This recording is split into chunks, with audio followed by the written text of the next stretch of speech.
Okay, this started at 9:42 this morning. We got a phone call from Tigers Towing, which is down at 111 South Kendall Street, for a civil tow that had occurred over the weekend that our department had participated in.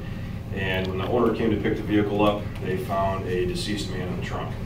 Obviously, that in and of itself is quite suspicious, so we immediately began treating this as a homicide investigation, just in order to bring in all of our resources and make sure we didn't miss anything on it.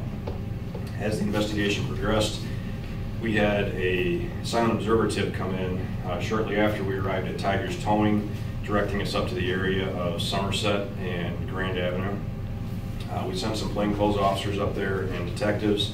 While they were up there acting on this tip, checking the area out, they saw the person of interest that was named in the tip leaving a residence.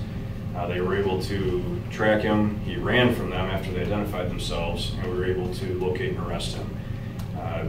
A search of the area, we found a gun, a handgun, near where he was, which may or may not be tied to this incident. This is all evidence that's still being compiled and looked at this point. As probably most of you saw, we did a search warrant on a house in the 100 block of Somerset. We did find some evidence in there. I can't disclose what is being processed in there at this time because we are still out there and the scene is very much active. The car that was involved in this was towed on Saturday the 19th at 10:39 in the morning is when we got the call. And the way that went down is a civil property tow where the homeowner on private property saw this car on their property. They didn't know who it belonged to, so they called the tow company, and our procedure is we go down there and we check the vehicle to make sure it's not stolen, and we make an entry into the statewide computer system as being impounded.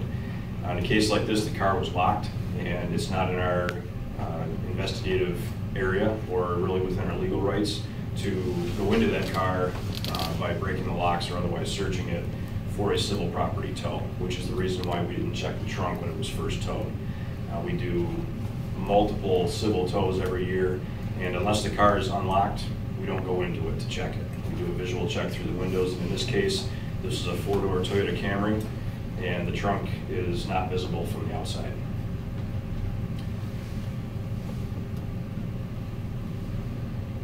The person of interest in this, we're not naming him at this point, but he is a 48-year-old Battle Creek man.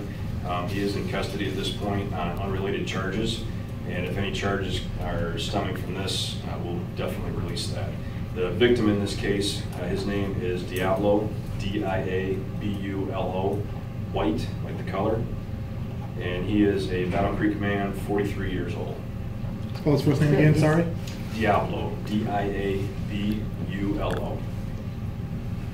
Did he live at that home on Somerset, or that was not related to him? That's not related to him. Is that the home of the suspect? No, the person of interest, yes. Person of interest? Yes. Okay. And at this point, cause of death isn't exactly determined. We are having an autopsy performed. He does have an apparent gunshot wound to the head. However, that's still being investigated as far as how many caliber and the exact cause of death. He reported missing? He was reported missing on Saturday. His mother had reported him missing from their house on the north side of town.